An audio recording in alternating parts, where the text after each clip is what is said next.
늦은 저녁, 밥상을 물리치기 어렵습니다.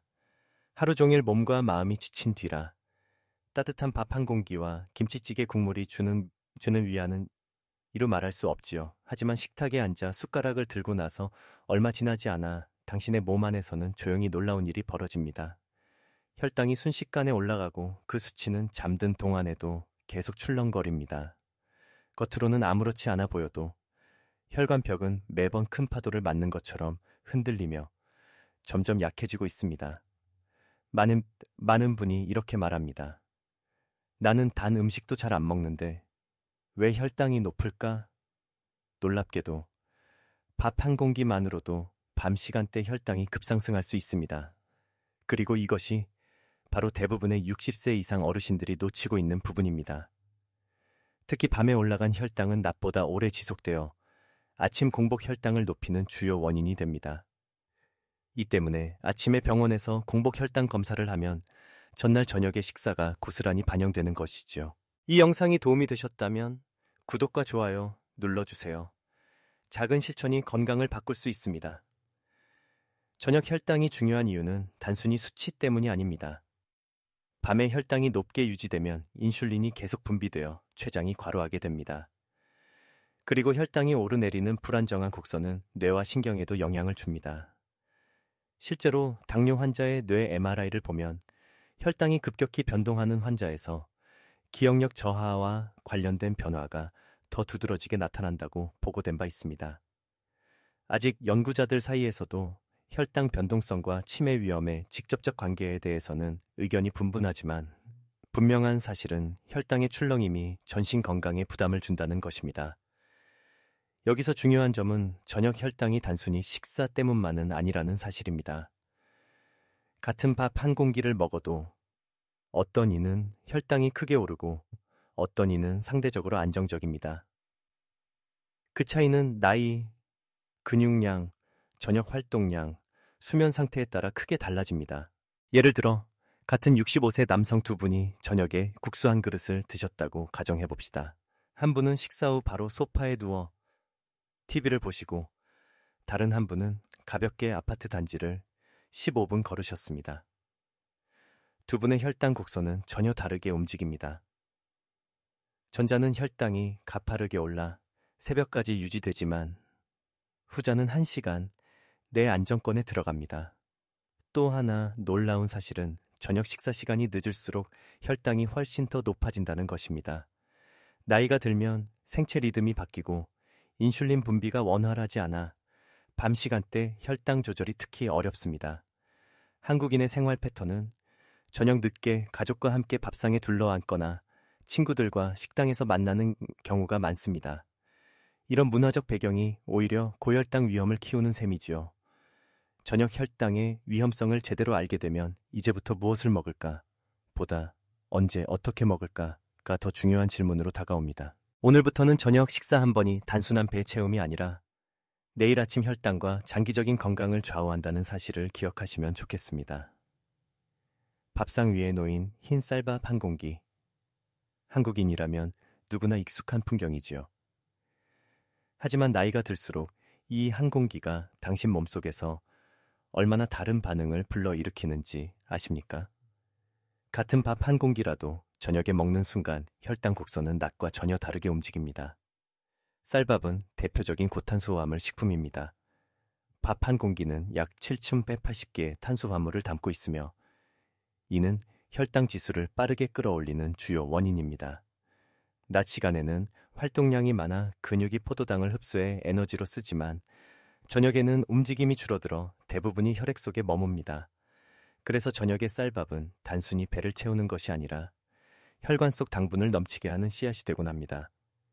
더 흥미로운 점은 밥의 종류와 조리법에 따라서도 혈당 반응이 크게 달라진다는 사실입니다. 예를 들어 백미로 지은 밥은 섬유질이 적어 소화가 빨라 혈당이 급격히 오르지만 현미나 잡곡밥은 소화 속도가 느려 혈당 상승이 완만합니다. 실제로 당뇨 환자를 대상으로 한 임상 연구에서도 현미밥을 저녁에 섭취했을 때 다음날 공복 혈당이 더 낮게 유지된다는 결과가 보고된 바 있습니다. 여기서 잘 알려지지 않은 사실 하나, 밥을 다 지은 뒤 잠시 식혀 먹으면 밥 속 전분이 저항 전분으로 바뀌어 혈당 상승을 완화할 수 있다는 것입니다. 예를 들어 갓 지은 따끈한 밥보다는 식혀서 도시락처럼 먹을 때 혈당 반응이 낮게 나옵니다. 이처럼 작은 차이가 실제 혈당 수치에 영향을 주는 것이지요. 또 하나, 중요한 포인트는 양입니다. 많은 분들이 밥은 무조건 한 공기여야 한다고 생각하지만 사실 밥 한 숟갈 줄이는 것만으로도 혈당 곡선은 눈에 띄게 변합니다. 실제 외래에서 만난 72세 어르신 한 분은 저녁마다 밥 공기를 1-3인 줄이고 대신 나물을 곁들인 후 아침 혈당이 2030mg/dl 낮아졌다고 말씀하셨습니다. 본인도 놀랄 정도였지요. 이렇게 단순한 변화로도 효과가 있구나 하며 생활 습관을 바꿔나가셨습니다. 여기서 학계에서도 논쟁이 있습니다. 일부 연구자들은 탄수화물 섭취 자체보다 총 칼로리가 중요하다고 주장합니다. 하지만 다른 연구들은 같은 칼로리라도 탄수화물 비율이 높으면 혈당 변동성이 심하다고 보고합니다. 아직 완벽히 결론이 나지 않았지만 임상 현장에서 만나는 환자들의 실제 사례를 보면 저녁에 탄수화물 비중을 줄이는 것이 훨씬 유리하다는 것이 피부로 느껴집니다.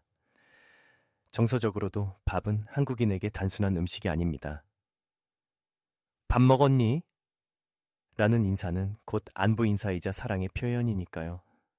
그래서 밥을 줄이자는 말은 마치 정서적 위로를 빼앗는 것처럼 느껴질 수도 있습니다. 하지만 꼭 밥을 끊으라는 말이 아닙니다. 조금만 양을 줄이고 대신 단백질과 채소로 균형을 맞추는 것이 핵심입니다. 저녁 식탁에서의 선택은 작은 차이 같지만 내일 아침 혈당과 당신의 췌장 건강에 분명한 흔적을 남깁니다. 오늘 저녁 밥 한 공기를 어떻게 먹을지, 그것이 당신의 혈관을 지킬지 혹은 부담을 줄지는 바로 지금 결정됩니다. 저녁 식탁에서 많은 분들이 밥을 줄이는 데까지는 성공하지만 그 빈자리를 무엇으로 채울지 고민하곤 합니다. 바로 여기서 중요한 답이 있습니다. 단백질이지요. 단백질은 단순히 근육을 만드는 영양소일 뿐 아니라 저녁 혈당을 안정시키는 든든한 방패가 됩니다. 단백질이 혈당에 어떤 영향을 미칠까요? 우리가 밥을 먹으면 탄수화물이 소화되어 포도당으로 변하고 혈당이 빠르게 오릅니다. 그런데 단백질은 소화 속도를 늦추는 역할을 합니다. 즉, 밥과 함께 단백질을 먹으면 포도당이 혈액으로 천천히 들어가게 되어 혈당의 급격한 파도를 완화합니다. 그래서 같은 양의 밥을 먹더라도 단백질 반찬이 곁들여졌는지에 따라 혈당 곡선이 달라집니다. 실제로 임상 연구에서도 이런 차이가 분명하게 나타납니다. 예를 들어 백미밥만 먹었을 때와 백미밥 특별수 생선 구이를 함께 먹었을 때를 비교하면 후자의 경우 식후 혈당 상승폭이 이 전체 30%나 낮게 측정됩니다. 그만큼 단백질이 혈당의 안전벨트 역할을 한다는 것이지요. 여기서 흔히 오해하는 점이 있습니다. 단백질을 많이 먹으면 콩팥에 무리가 간다는 걱정인데 사실 건강한 신장 기능을 가진 대부분의 어르신에게 적정량의 단백질은 오히려 도움이 됩니다. 오히려 단백질을 너무 적게 먹으면 근육량이 줄어 혈당을 흡수하는 힘이 떨어집니다. 근육은 포도당을 가장 많이 사용하는 기관이기에 근육이 줄어들면 작은 양의 밥에도 혈당이 치솟는 현상이 더 쉽게 생깁니다. 여기서 잊지 말아야 할 또 하나의 사실. 단백질을 한 끼에 몰아먹기보다 하루에 고르게 나누어 섭취하는 것이 효과적입니다. 특히 저녁에 단백질을 소량이라도 챙기는 것은 밤 동안 혈당이 안정적으로 유지되도록 도와줍니다. 예를 들어 두부조림 한 토막, 계란 하나, 생선 한 토막만 더해도 차이가 납니다. 제가 진료실에서 만난 68세 남성 환자 한 분의 이야기를 해드리겠습니다. 이분은 오랫동안 저녁에는 가볍게 죽이나 과일만 먹는 것이 건강하다는 믿음을 가지고 계셨습니다. 그러나 공복 혈당이 계속 높게 나와 고민을 털어놓으셨습니다. 식단을 분석해보니 저녁에 단백질이 거의 없는 식단이 문제였습니다. 그래서 죽 대신 두부 반모, 삶은 달걀 하나, 작은 생선구이를 곁들이도록 권했습니다. 2달 후 아침 공복 혈당이 평균 20기구 EMGW를 DL 낮아졌습니다. 그분은 놀라며 이렇게 말씀하셨습니다. 의사 선생님, 저녁에 오히려 더 든든히 먹으니 혈당이 좋아졌다니 신기합니다. 물론 여기에도 학계의 논의가 있습니다. 일부 연구자들은 단백질이 혈당을 안정시킨다는 데 동의하지만 특정 단백질, 특히 붉은 고기의 과다 섭취는 장기적으로 심혈관 질환 위험을 높일 수 있다고 경고합니다. 반면 생선, 콩류, 계란과 같은 단백질은 상대적으로 안전하며 혈당 관리에도 효과적이라는 의견이 많습니다. 결론적으로 단백질의 종류와 양을 균형 있게 선택하는 것이 중요합니다. 문화적으로도 단백질은 고기 반찬 사치라는 인식이 여전히 남아있는 경우가 있습니다. 하지만 나이가 들수록 단백질은 생존을 위한 필수 자원입니다. 특히 저녁 식탁에서 단백질을 챙기는 습관은 단순한 영양 보충이 아니라 혈당과 노화 속도를 늦추는 열쇠가 됩니다. 오늘 저녁 밥상을 떠올려 보세요. 밥 공기를 조금 줄이고 대신 두부 반 토막이나 생선 한 조각을 곁들이는 단순한 선택. 그것이 내일 아침 혈당을 안정시키고 더 나아가 당신의 췌장을 보호하는 길이 됩니다. 작은 변화가 큰 차이를 만든다는 사실을 기억하시기 바랍니다. 저녁 식사를 마치고 몇 시간이 지나면 입안이 심심해집니다. TV를 보다가 과자 봉지를 뜯거나 달콤한 과일을 손에 들고 때로는 빵이나 떡을 조금 꺼내기도 하지요. 조금이야 별일 없겠지 라고 생각하지만 바로 이 작은 습관이 저녁 혈당을 흔드는 조용한 적이 됩니다. 왜 늦은 시간 간식이 문제일까요? 첫째, 우리 몸은 저녁 이후로 활동량이 줄고 신진대사가 느려집니다. 낮에는 같은 과자를 먹어도 에너지로 쓰일 수 있지만 밤에는 대부분이 혈당으로 쌓여 혈관 속을 떠돕니다. 특히 60세 이상에서는 인슐린 분비 능력이 떨어져 소량의 간식도 혈당을 불안정하게 만듭니다. 둘째, 간식의 종류가 주는 영향이 큽니다. 우리가 자주 찾는 과자, 빵, 떡, 달콤한 과일은 대부분 단순당으로 이루어져 있어 소화가 매우 빠릅니다. 이 때문에 혈당이 급격히 오르고 바로 인슐린이 분비됩니다. 문제는 혈당이 급히 오른 만큼 곤두박질하듯 떨어지기도 하면서 뇌는 다시 허기를 느끼고 또다시 무언가를 찾게 됩니다. 이 악순환은 새벽까지 이어져 결국 아침 혈당을 더 높여버립니다.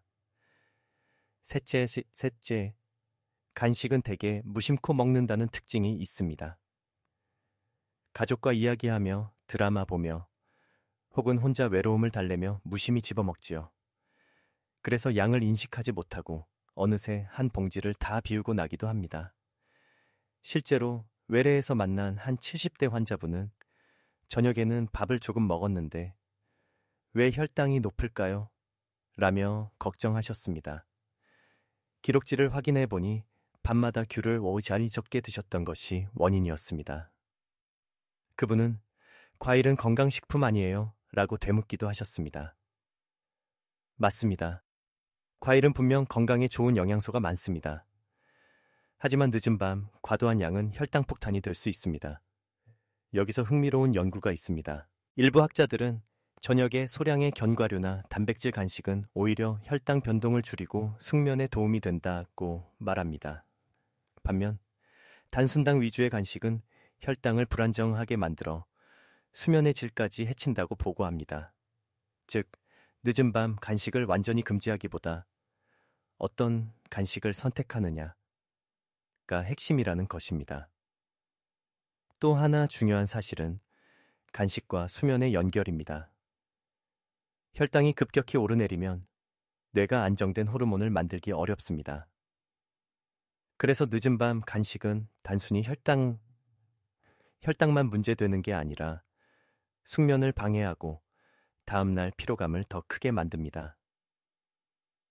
결국 혈당 수면 에너지에 악순환 고리가 생겨 건강을 더 빠르게 갉아먹게 되는 것이지요. 제가 기억하는 65세 여성 환자분의 사례가 있습니다.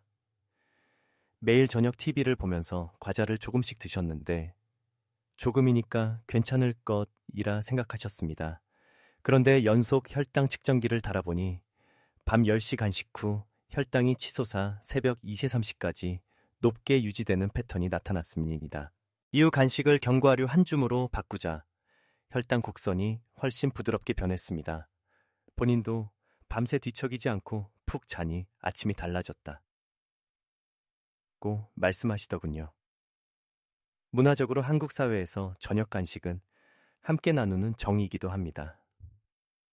가족과 귤 까먹으며 대화 나누는 시간이 따뜻하게 느껴지지요. 그래서 무작정 끊으라는 말은 현실적으로 어렵습니다. 대신 방법을 바꾸는 겁니다. 과자를 과일로, 과일을 소량으로, 또 과일을 견과류나 단백질 위주의 간식으로.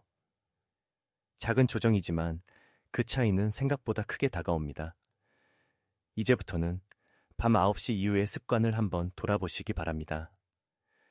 내가 무심코 집어든 것이 내일 아침 혈당을 흔들고 있지는 않은가? 작은 성찰이 내일을 달라지게 만듭니다. 간식이 꼭 나쁘다고 말할 수는 없지만 그 선택이 당신의 혈관을 살리기도 해치기도 한다는 사실은 분명합니다. 많은 분들이 운동은 아침에 해야 좋다라고 생각합니다. 그래서 하루를 시작하며 공원을 걷거나 체조를 하는 어르신들을 쉽게 볼 수 있지요. 하지만 저녁 식사 후 10분의 짧은 운동이 혈당 조절에 얼마나 큰 차이를 만드는지는 잘 알려져 있지 않습니다. 저녁 운동은 단순한 습관이 아니라 밤새 혈당을 지켜주는 강력한 무기입니다. 우리가 밥을 먹으면 음식 속 탄수화물이 분해되어 포도당이 혈액 속으로 들어옵니다. 이때 혈당은 자연스럽게 오릅니다. 보통 인슐린이 포도당을 근육 속으로 끌어들이는데 나이가 들면 인슐린 작용이 둔해져 쉽게 혈당이 올라갑니다. 그런데 만약 식후에 가볍게 걷기만 해도 근육이 직접 포도당을 흡수하여 에너지로 쓰기 때문에 혈당이 훨씬 빨리 안정됩니다. 인슐린에만 의존하지 않고 근육이 혈당을 태워버리는 셈이지요. 실제로 일본에서 진행된 연구에 따르면 65세 이상 당뇨 환자들이 저녁 식사 후 10분간 산책했을 때와 앉아서 TV를 본 경우를 비교한 결과 산책 그룹의 혈당은 평균 30mg/dl 더 낮게 유지되었습니다. 이는 마치 혈당 강화제를 한 알 추가로 먹은 것과 비슷한 효과였습니다. 짧지만 즉각적인 결과가 나타난다는 점이 놀랍습니다. 제가 외래에서 만난 70세 남성 환자 한 분의 사례를 말씀드리겠습니다. 이분은 늘 저녁 식사 후 바로 신문을 보며 소파에 앉아 쉬곤 했습니다. 공복 혈당은 늘 140mg/dl 이상으로 나왔지요. 제가 권한 것은 단 한 가지였습니다. 식사 후 15분만 아파트 단지를 한 바퀴 걸어보세요. 2달 후 다시 검사를 했을 때 아침 혈당은 평균 110mg/dl로 떨어졌습니다. 약을 추가하지도 않았는데 내는 던이 않았는데 생활 습관만 바꿔도 이 정도의 효과가 있었던 것입니다. 그분은 웃으며 말씀하셨습니다. 이제 걷는 게 약보다 믿음직스럽습니다. 물론 여기에도 반론이 있습니다. 일부 연구자들은 저녁 운동이 숙면을 방해할 수 있다고 지적합니다. 격렬한 운동은 심장을 자극해 잠들기 어렵게 만들 수 있다는 것이지요. 그러나 대부분의 경우 가벼운 산책이나 스트레칭은 오히려 숙면에 도움을 줍니다. 실제로 심박수를 과도하게 높이지 않는 범위 내에서 움직인다면 혈당 안정과 수면 개선이라는 두 가지 이익을 동시에 얻을 수 있습니다. 또 하나 기억해야 할 점은 지속성입니다. 운동의 강도가 중요한 게 아니라 매일 꾸준히 이어가는 것이 핵심입니다. 30분을 한번 하고 멈추는 것보다 10분을 매일 하는 것이 훨씬 더 효과적입니다. 특히 60세 이후에는 무리하지 않고 지속 가능한 운동이 건강을 지키는 지름길입니다. 문화적으로도 저녁 시간은 가족과 함께하는 소중한 순간이기에 운동을 별도의 활동으로 보기보다 일상 속에 녹여내면 훨씬 자연스럽습니다. 예를 들어 식사 후 가족과 함께 아파트 주변을 산책하거나 집 안에서 간단한 체조를 나누는 것도 좋습니다. 운동을 위해 시간 내야 한다는 부담 대신 밥 먹고 소화도 시킬 겸 가볍게 움직인다는 인식이 훨씬 편안합니다.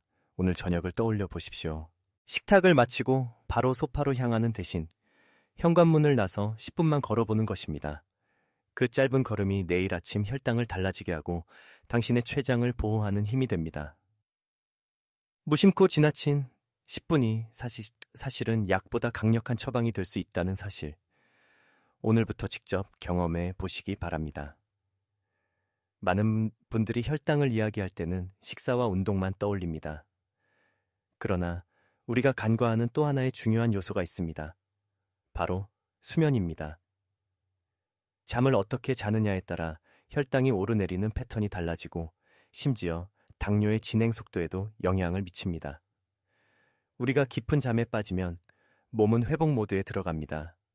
인슐린 민감도가 높아지고 포도당이 근육과 간에 더 잘 저장됩니다.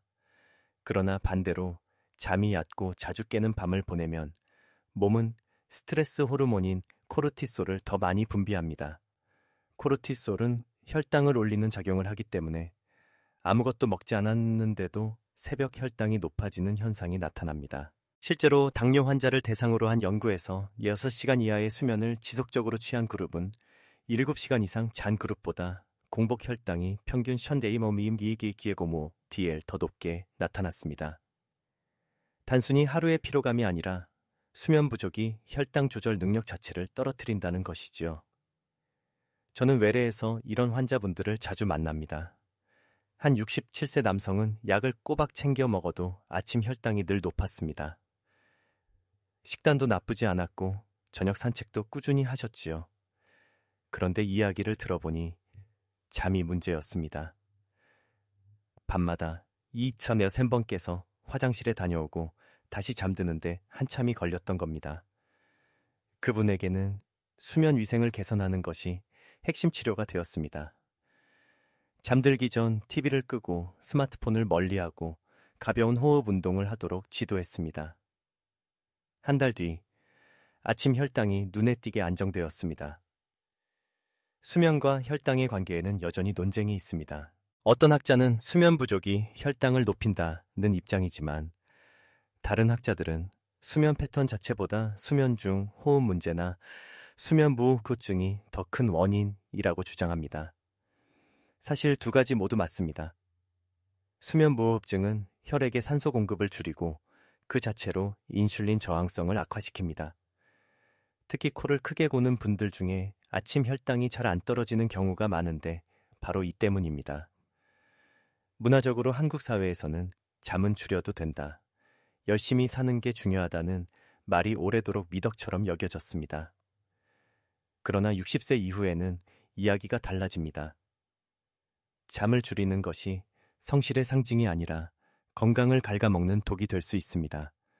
나이 들수록 잠을 잘 자는 것이야말로 혈당을 지키는 가장 확실한 생활 습관이 됩니다.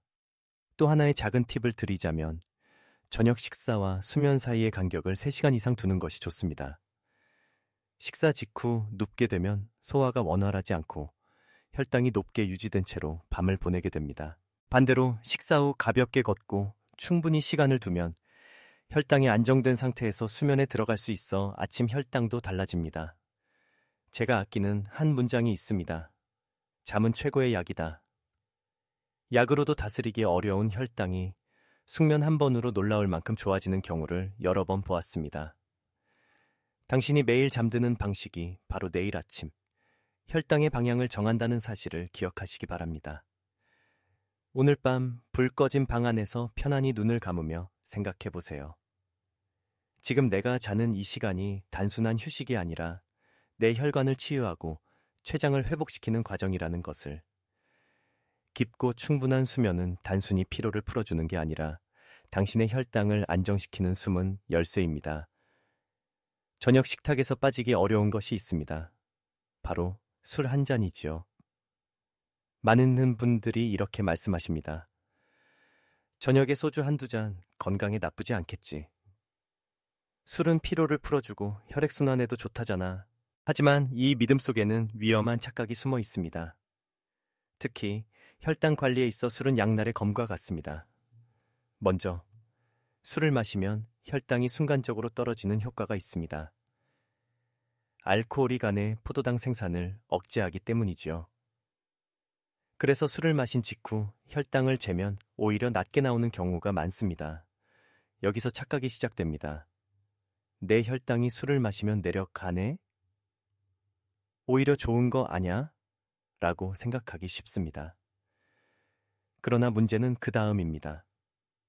술이 분해되는 동안 가는 다른 일을 멈추고 알코올 해독에 집중합니다.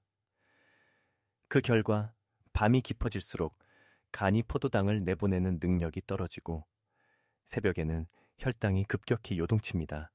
낮아졌다가 다시 치솟는 출렁임이 생기고 결국 아침 혈당이 오히려 더 높아지는 현상이 나타납니다. 이른바 새벽 현상, 다운 페노메논. 이 술을 통해 더 심해지는 것입니다. 또 하나의 문제는 술과 함께 먹는 안주입니다. 술 자체보다 안주가 혈당을 크게 흔들 때가 많습니다. 예를 들어 튀김, 볶음, 탄수화물, 안주 감자튀김, 전, 라면 등는 술자리 분위기 속에서 쉽게 과식하게 만듭니다. 술의 알코올이 뇌의 억제 기능을 낮추기 때문에 원래라면 멈췄을 양보다 훨씬 더 많이 먹게 됩니다. 결국 술잔이 돌고 난 뒤에는 안주가 혈당 폭탄으로 작용하는 것이지요. 실제로 외래에서 만난 66세 남성 환자분은 저녁마다 소주 한두 잔을 즐기셨습니다. 본인은 술이 혈당에 좋다던데 라고 말씀하셨습니다. 그러나 연속 혈당 측정기를 달아보니 술을 마신 날은 새벽 3, 4시 혈당이 유독 높아졌습니다. 그리고 그 다음 날 아침 공복 혈당이 늘 평소보다 2030mg/dl 높게 나왔습니다. 술은 순간의 착각을 주지만 장기적으로는 혈당을 불안정하게 만드는 것입니다. 학계에서도 술과 혈당의 관계에 대해 논쟁이 있습니다. 일부 연구에서는 적당한 음주는 인슐린 감수성을 개선한다는 결과를 내놓습니다. 반대로 많은 연구에서는 나이가 들수록 소량의 음주조차 혈당과 심혈관계에 해롭다고 강조합니다. 특히 60세 이상에서는 간 기능이 떨어지고 약물 복용도 많기 때문에 술이 약물 대사에 영향을 주어 부작용을 키우는 경우가 적지 않습니다. 문화적으로 술은 단순한 음료가 아닙니다. 친구와의 정, 직장 회식, 가족 모임의 상징처럼 여겨지지요. 그래서 단순히 술을 끊으세요 라고 하는 말은 현실적으로 잘 지켜지지 않습니다. 대신 저는 이렇게 말씀드립니다. 술은 약이 아니라 독입니다. 다만 즐거운 자리를 나누기 위해서라면 한 잔을 천천히 음미하는 것까지는 괜찮습니다. 하지만 습관처럼 매일 마시는 것은 피하십시오. 또한 술을 마실 때는 반드시 공복을 피하고 단백질 위주의 가벼운 안주를 곁들이라고 권합니다. 예를 들어 두부나 생선회, 채소를 곁들이면 술이 혈당을 덜 흔듭니다. 무엇보다 중요한 건 빈도입니다. 매일이 아니라 특별한 날에만 그렇게 조절하는 것이 진정한 지혜입니다. 저녁 술 한 잔이 혈당에 좋다는 착각, 이제는 버려야 합니다. 순간의 위안보다 내일 아침에 안정된 혈당이 훨씬 더 소중합니다. 당신이 술잔을 드는 그 순간 혈관과 췌장은 고스란히 그 부담을 짊어지고 있다는 사실을 기억하시기 바랍니다. 저녁 식탁에서 흔히 놓치기 쉬운 것이 있습니다. 바로 섬유질입니다. 단백질이나 탄수화물에 비해 눈에 잘 띄지 않고 밥상에서 부수적인 반찬처럼 취급되기 쉽지요. 그러나 혈당 조절에서 섬유질은 숨은 무기와도 같습니다. 섬유질은 소화되지 않는 탄수화물입니다. 그래서 위장에서 천천히 이동하며 음식물이 급히 분해되는 것을 막아줍니다. 결과적으로 포도당이 혈액으로 들어오는 속도가 늦어져 혈당이 급격히 오르는 것을 억제합니다. 특히 저녁 식사처럼 혈당이 쉽게 요동칠 수 있는 시간대에는 섬유질이 방패 역할을 톡톡히 해줍니다. 실제로 여러 연구에서 식사 전에 샐러드나 나물처럼 섬유질이 풍부한 음식을 먼저 먹었을 때 식후 혈당이 2030% 낮게 유지된다는 결과가 나왔습니다. 단순히 같은 음식을 먹더라도 섬유질의 순서와 양에 따라 혈당 곡선이 달라진다는 것이지요. 제가 만난 70세 여성 환자 한 분은 저녁마다 밥과 국, 두세 가지 반찬으로 식사를 하셨습니다. 혈당이 잘 오르는 이유를 함께 살펴보니 채소가 거의 없었습니다. 그래서 저는 밥을 드시기 전에 나물 반찬을 먼저 드셔보세요 라고 조언했습니다. 2달 뒤 아침 혈당이 후보 20일기사띠오 낮아졌습니다. 그분은 놀라며 이렇게 말씀하셨습니다. 특별한 약도 아니고 그냥 순서를 바꿨을 뿐인데 이렇게 달라질 수 있군요. 섬유질에는 2가지 종류가 있습니다. 수용성 섬유질과 불용성 섬유질입니다. 수용성 섬유질은 물에 녹아 젤처럼 변해 소화를 늦추고 혈당을 천천히 오르게 합니다. 대표적으로 해조류, 보리, 귀리, 사과, 콩류가 있습니다. 불용성 섬유질은 장의 운동을 돕고 배변을 원활하게 합니다. 잡곡, 채소, 견과류에 많습니다. 2가지 섬유질이 함께 어우러질 때 혈당 안정 효과는 더 커집니다. 여기서 학계의 의견 차이도 있습니다. 일부 연구자들은 섬유질은 혈당을 조금 늦출 뿐 큰 효과는 없다고 주장합니다. 그러나 실제 임상에서 환자들의 변화를 보면 섬유질 섭취를 늘린 분들이 확실히 혈당 변동이 줄어들고 포만감 덕분에 저녁 간식도 줄어드는 경우가 많습니다. 아직 논쟁이 있지만 생활 속 실천으로는 충분히 가치가 있는 전략입니다. 문화적으로 한국 식단은 섬유질이 풍부한 장점을 가지고 있습니다. 나물, 김치, 해조류 같은 반찬이 늘 곁에 있으니까요. 문제는 나이가 들면서 오히려 이런 반찬들을 줄이고 소화 잘 된다며 흰죽이나 흰밥만 찾게 되는 경우가 많다는 겁니다. 그러나 나이가 들수록 섬유질은 더 필요합니다. 혈당을 안정시키고 변비를 예방하며 장내 세균까지 건강하게 해주니까요. 실천 방법은 어렵지 않습니다. 오늘 저녁 밥을 먹기 전에 김이나 나물, 샐러드 1~2젓가락을 먼저 드세요. 밥 공기를 줄이는 대신 잡곡밥을 선택하세요. 반찬을 고를 때는 기름진 음식보다 해조류와 채소를 먼저 담으세요. 단순한 습관의 변화지만 내일 아침 혈당은 훨씬 더 안정될 것입니다. 저녁 혈당을 다스리는 숨은 무기, 그것은 약도 아니고 값비싼 건강식품도 아닙니다. 바로 밥상 위에서 늘 기다리고 있는 섬유질입니다.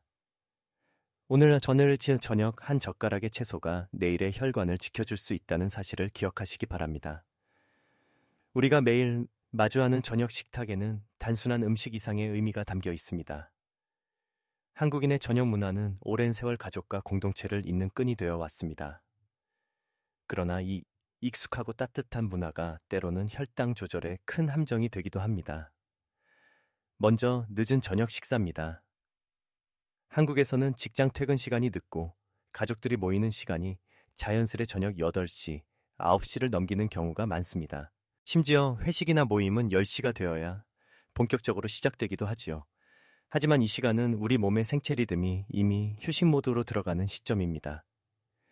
이때 들어온 음식은 에너지로 쓰이지 못하고 대부분 혈당을 올리고 지방으로 저장됩니다. 특히 나이가 들수록 인슐린 분비가 둔해져 늦은 저녁 식사가 아침 혈당을 높이는 주요 원인이 됩니다. 2번째 함정은 외식 문화입니다. 한국인의 외식 메뉴를 떠올려 보십시오. 삼겹살, 곱창, 치킨, 국수, 떡볶이. 맛있고 즐겁지만 기름지고 탄수화물이 많은 음식이 주류를 이룹니다. 집에서라면 반찬의 양과 구성을 조절할 수 있지만 외식 자리에서는 분위기에 휩쓸려 과식하기 쉽습니다. 술까지 곁들여지면 혈당은 금세 불안정해지지요. 3번째 함정은 칭의 문화입니다. 한국 사회에서 음식을 권하는 것은 애정과 친밀함의 표현입니다. 이거 하나 더 먹어봐. 밥이 왜 이렇게 적어? 더 먹어 라는 말은 거절하기 어려운 따뜻한 권유처럼 들립니다. 그러나 이런 작은 권유들이 쌓여 결국 혈당 관리에 큰 걸림돌이 됩니다. 실제로 제가 만난 72세 남성 환자분은 아내의 정성스러운 권유 때문에 늘 밥을 더 드셨습니다. 내가 안 먹으면 서운해할까봐 라는 마음이 앞섰던 것이지요. 하지만 혈당 수치는 계속 높았습니다. 결국 부부가 함께 상담을 하면서 사랑을 표현하는 방법은 밥을 더 먹이는 것이 아니라 건강을 지켜주는 것이라는 메시지를 나누었고, 이후 아내분은 밥을 조금만 퍼주고 대신 나물 반찬을 더 늘려주셨습니다. 그 결과 혈당은 점차 안정되었습니다. 여기서 흥미로운 점은 문화적 습관이 바뀌기 어렵다는 사실입니다. 학계에서도 동아시아 문화권의 사회적 식습관이 당뇨 관리에 어떤 영향을 주는가라는 주제를 두고 연구가 활발히 진행되고 있습니다. 일부 연구자는 공동체 중심의 식문화가 오히려 건강에 긍정적인 역할을 한다고 주장하지만, 또 다른 연구자들은 현대 한국의 외식 문화와 늦은 저녁 식사 패턴이 오히려 당뇨를 악화시킨다고 경고합니다. 아직 결론은 나지 않았지만 우리가 분명히 느낄 수 있는 것은 생활 환경 자체가 혈당 관리에 큰 영향을 준다는 점입니다. 그렇다면 어떻게 해야 할까요? 문화와 정서를 무조건 바꿀 수는 없습니다. 대신 작은 선택의 변화가 필요합니다. 늦은 모임 자리에서는 밥 대신 채소 위주 안주를 선택하기, 술자리가 있더라도 술은 줄이고 물이나 차를 곁들이기, 가족과 함께 먹는 자리에서는 밥 양을 줄이고 반찬으로 대화의 시간을 채우기, 이런 작은 변화가 쌓이면 문화 속 함정이 오히려 건강을 지키는 기회로 변할 수 있습니다. 저녁 식탁은 단순한 식사가 아니라 삶의 한 장면입니다. 하지만 그 장면 속 작은 습관들이 당신의 혈관과 췌장에 영향을 미치고 있다는 사실을 잊지 마십시오. 문화를 부정할 필요는 없습니다.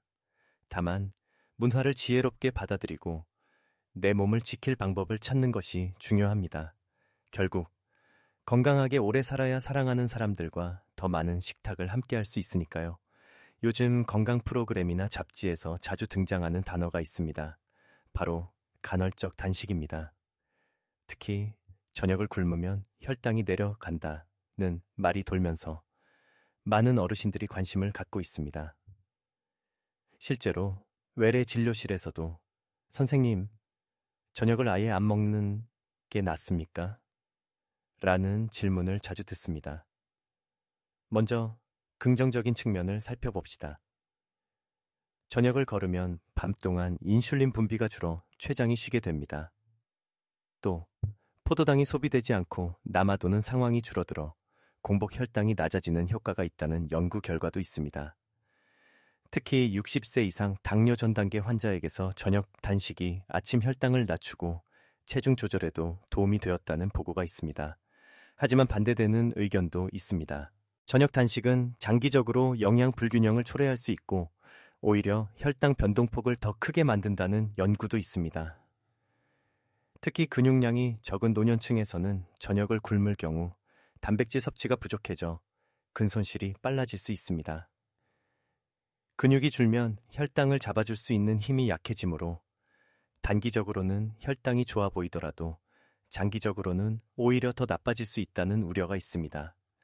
실제로 제가 만난 69세 여성 환자분은 방송에서 간헐적 단식이 좋다는 이야기를 듣고 저녁을 아예 거르셨습니다. 한 달 뒤 체중은 2kg 줄었지만 아침마다 어지럼증이 심해지고 공복 혈당은 오히려 들쭉날쭉해졌습니다.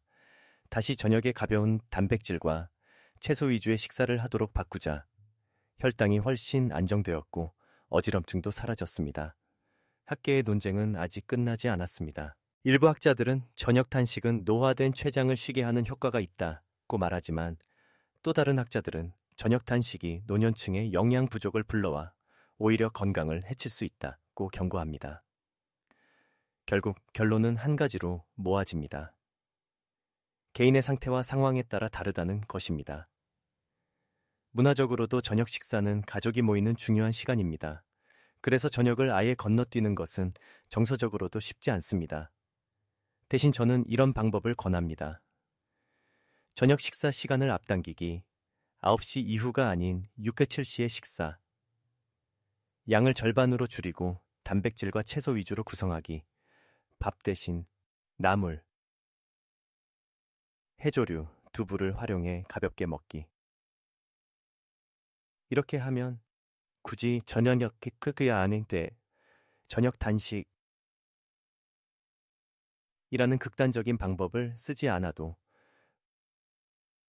혈당을 안정적으로 관리할 수 있습니다. 저녁 단식은 마치 양날의 검과 같습니다.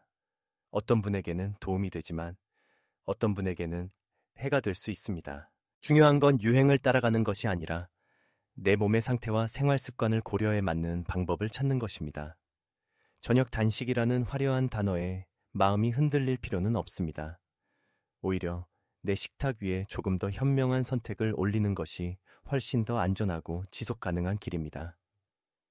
굶어서가 아니라 조절해서 건강을 지켜나가는 것이야말로 노년기에 맞는 지혜로운 방법입니다. 건강을 이야기할 때 우리는 자주 크게 바꿔야 한다는 부담을 느낍니다. 식단 전체를 뒤집거나 고강도 운동을 시작해야만 효과가 있을 것처럼 생각하지요. 그러나 실제로 혈당을 안정시키는 데 필요한 것은 거대한 변화가 아닙니다. 오히려 작은 실천이 꾸준히 이어질 때 예상보다 큰 차이가 생깁니다. 예를 들어 밥 한 숟갈을 줄이는 것. 단순해 보이지만 이 작은 변화가 혈당 곡선을 바꿉니다. 실제로 밥 공기를 조금만 줄여도 탄수화물 섭취량이 1019금 감소하고 이는 혈당 상승폭을 크게 낮춥니다. 밥을 반으로 줄이세요 라는 말은 부담스럽지만 한 숟갈만 덜 드세요 라는 말은 쉽게 실천할 수 있습니다. 또 다른 작은 실천은 15분 산책입니다. 저녁 식사 후 무거운 운동이 아니라 아파트 단지를 한 바퀴 도는 것만으로도 혈당은 안정됩니다. 제가 진료실에서 만난 74세 남성 환자분은 운동은 힘들다 하며 늘 피하셨습니다. 그러나 15분만 걸어보자는 권유를 받아들인 후 공복 혈당이 점점 내려가더니 2달 만에 약을 줄일 수 있었습니다. 그분은 웃으며 말씀하셨습니다. 그저 매일 습관처럼 걷기만 했는데 약이 줄다니 이런 게 기적이죠. 물 마시는 습관도 중요합니다. 저녁에 달콤한 음료 대신 따뜻한 보리차 한 잔을 선택하면 불필요한 당분을 줄이고 포만감을 높일 수 있습니다. 단순하지만 이런 습관이 누적되면 간 건강과 혈당 모두에 도움이 됩니다. 여기서 학계에서도 흥미로운 논의가 있습니다. 작은 변화가 장기적으로 얼마나 큰 효과를 내는가에 대해 연구자들이 다양한 데이터를 내놓습니다. 일부는 생활 습관의 작은 변화가 약물 복용만큼 효과적일 수 있다고 주장합니다. 반대로 작은 변화만으로는 큰 병의 진행을 막기 어렵다는 의견도 있습니다. 하지만 확실한 건 환자들의 실제 사례에서 작은 변화가 삶의 질을 높이고 약물 의존을 줄이는 데 큰 힘이 된다는 점입니다. 문화적으로도 작은 실천은 지켜내기 쉽습니다.